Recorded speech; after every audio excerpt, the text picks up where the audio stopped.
Hi everyone, welcome to 4 Teachers. Today I decided to film a day in my life. At the moment, my teaching life looks very different to how it normally looks, as I am teaching remotely. Now that I finally have a decent routine going on, I thought it might be useful to share it with you online. This structure might be changing very soon, but hopefully this video will give you some tips and ideas for getting your own virtual classroom routine set up too. Before I start the video, please remember to hit the subscribe button and give this video a thumbs up if you enjoy this more real and informal style of video. Simple actions like that really help to support my channel. Anyway, enough introductions, let's get on with the video. I wake up every day at around 7:30. I could technically set a later alarm, but I'm much more productive when I first wake up. Living in Hong Kong means I often wake up to messages that my family have sent me in the evening, so I like to blame the different time zones for making me check my phone the second I wake up. Before I'm able to concentrate on anything else, I make myself a coffee and some breakfast. I pretty much have 3 breakfasts on repeat: a smoothie bowl, porridge, or just some cereal. Once a week, I have a treat breakfast. My favourite of all is biscuit spread on a bagel. You have to try this if you haven't already, it's incredible. Teaching remotely actually allows me a bit longer to prepare my breakfast, so that's a bit of a bonus too. After eating my breakfast, I get changed into comfortable work clothes. I must admit, some days this is a bit of a struggle, but I always feel more enthused to work if I bother to put something nice on. I give my hair a brush and put some makeup on. I know this isn't a requirement, but it helps me to feel more put together and ready to be on camera for online lessons and meetings. I should also probably mention that I wear eyelash extensions and get my eyebrows tinted fairly often, so that actually saves me a lot of time in the morning too. I don't think makeup is a requirement, but for me personally, it helps me to feel as if I am ready to embrace the day. I officially start working at 8 AM, which is when I normally sit down to check my emails and get ready for my online lessons. Normally, I use this time specifically to reply to messages, but I sometimes use it to add feedback to my students' work too. I always fill out my diary and write a list for the day. I've used the same DoDo Pad Diary for over 8 years now. I can't imagine a better way to record my plans and memories. After that, I try to use a daily planner that I got from Kikki K, as it has a section where I can organise my top priorities, as well as think of something that I'm grateful for each day. It's a positive way to start the day and helps me to stay on track. At 9 AM, it's time to start my online lessons.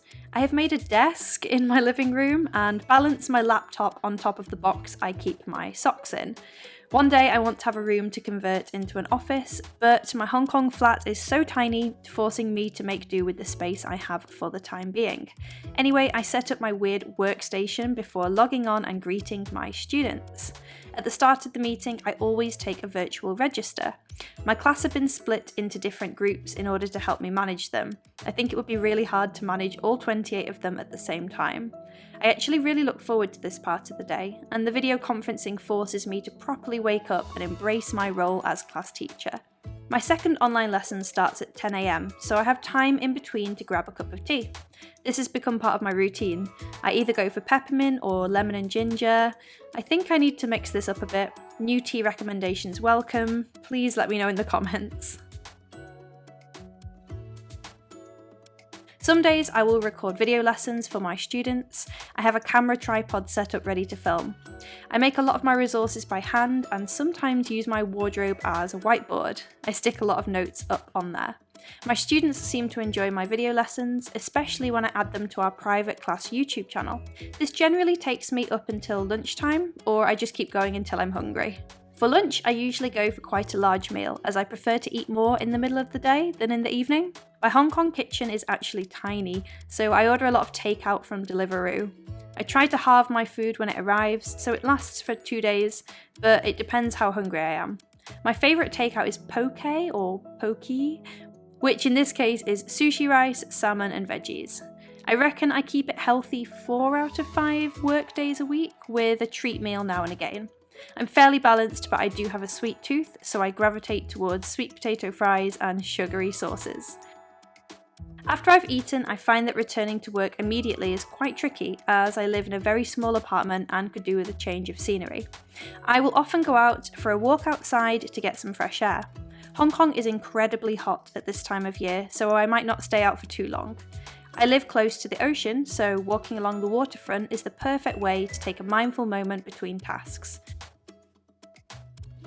Once I return to my makeshift desk, or some days admittedly just to the comfort of my sofa, I check over my remaining tasks for the day. If I have recorded a video lesson, I might need to edit it quickly and remove any mistakes I have made.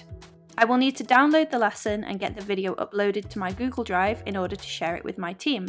This can actually take quite a while to get done, but I always feel good once it's sorted. By this time, my students will have hopefully started uploading some of their work for me to check. I try to acknowledge each piece of work, even if it's just with a heart on SeeSaw.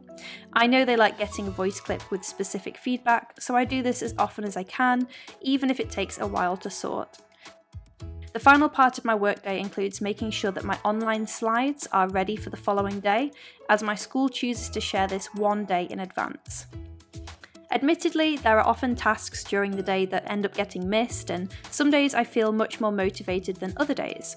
I wish I could predict my motivation better, but some days are just more straightforward than others. Teaching is always exhausting, whether it's online or in real life. I know it's important to take a break, so I've been trying to make the most of my free evenings and weekends. I've started mountain biking, which is a sport I never thought I would become so invested in. I really can't think about teaching while I'm doing it, so it's an amazing way to switch off. My friends also adopted a puppy recently, so walking him has been a really enjoyable evening activity.